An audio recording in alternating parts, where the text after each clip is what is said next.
Hello everyone, আমি অনুপমা চলে এসেছি নতুন একটা ব্লগ নিয়ে। আশা করি তোমরা সকলে খুব ভালো আছো, আমিও ভালো আছি। আজ সকালটা শুরু হলো চা দিয়ে, যেটা রোজই হয় আর কি।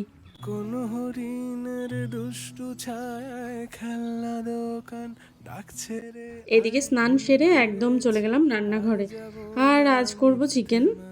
এদিকে সব চিকেনের রেডিও হয়ে গেছে।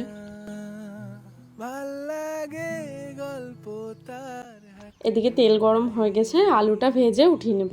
এক নতুন গন্ধ এরপর পেঁয়াজটা ছেড়ে দিলাম। পেঁয়াজটা এবার সুন্দর করে ভাজতে হবে, কিন্তু পেঁয়াজ ভাজার ধৈর্যটা আমার ভীষণই কম। ঘুড়ি যে আমারে এই বাসবে যে চলে এসছে ভালো আর একজন, তার যদিও আকাশে ওনাকে আমিই ডেকেছিলাম একটু ক্যামেরাটা ধরে তার দেওয়ার জন্য। আকাশে উড়ি। কত এখানে বাটিতে নিয়ে নিয়েছি খানিকটা টক দই। টক দইয়ের মধ্যে পড়ে গেল হলুদ, একটু লঙ্কার গুঁড়ো, আর ধনে গুঁড়ো, জিরে গুঁড়ো। থাকার ভান জলের কাছে দইয়ের সাথে মশলাগুলো বেশ ভালো করে ফেটিয়ে নিয়েছি। আর এদিকে আছে আদা রসুনের পেস্ট। পেঁয়াজটা ভাজা কমপ্লিট হয়ে যাওয়ার পর এই পেস্টটা দিয়ে দিলাম। এবার ভালো করে এটাও ভেজে নেব। কুয়াশায় খুঁজছে কে আমি এবারে মশলা দিয়ে ফেটিয়ে রাখা দইটাও দিয়ে দিলাম। যে আমাকে বুঝবে ভিডিওটা তোমরা একদম শেষ পর্যন্ত দেখতে থাকো, আজকে তোমাদের জন্য আছে একটা নতুন রেসিপি। আকাশে উড়ি। এখানে দেওয়া হচ্ছে সেই বিখ্যাত হাত ধোয়া জল, যেটা না পড়লে কিন্তু রান্নায় টেস্ট হওয়াটা ভীষণ টাফ।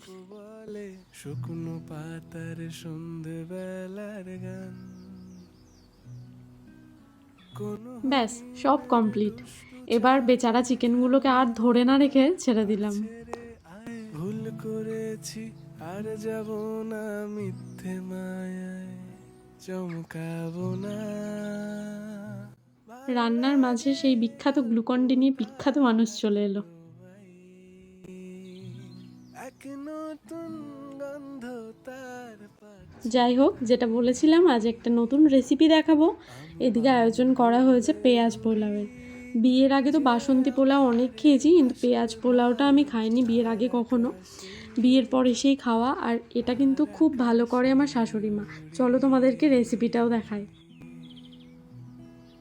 কত বছর ধরে এদিকে দিয়ে দেওয়া হলো সাদা তেল আর বেশ খানিকটা ঘি।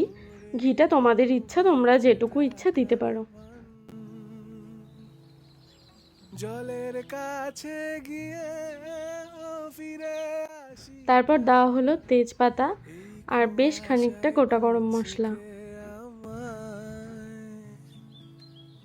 এই কুয়াশায় খুঁজছে কে আমার এদিকে দিয়ে দেওয়া হলো কাঁচা লঙ্কা আর কিছুটা কুচনো পেঁয়াজ। যে আমাকে বুঝবে ভালো তারপর দেওয়া হলো পরিমাণ মতো কিছুটা আদা রসুনের পেস্ট। আকাশে ব্যাস, এবারে চালটা ছেড়ে দেওয়া হলো। একলা মনের রিক্সা চলে দমকা প্রেমের গল্প বলে এরপর চালটা সব কিছুর সাথে ভালো করে মিক্সড করে নিয়ে দিয়ে দেওয়া হলো কিছুটা পরিমাণে লবণ আর কিছুটা চিনি। তবে বলে রাখি, এই পোলাওয়ে কিন্তু চিনিটা বাসন্তী পোলাওয়ের তুলনায় অনেকটাই কম দেওয়া হয়, যেহেতু এটা পেঁয়াজ পোলাও। না মিথ্যে মায়ায় চমকাবো না ব্যাস, সব কমপ্লিট।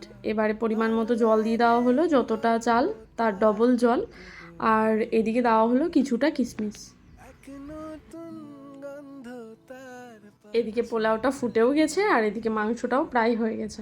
আমি বাউন্ডুলে ঘুরি যে আমারে বাসবে এদিকে চিকেন আর পোলাওয়ের ফাইনাল লুক। আমরা খেতেও বসে পড়েছি। চিকেনটাও ভীষণ ভালো হয়েছিল, পোলাওটাও ভীষণ ভালো হয়েছিল।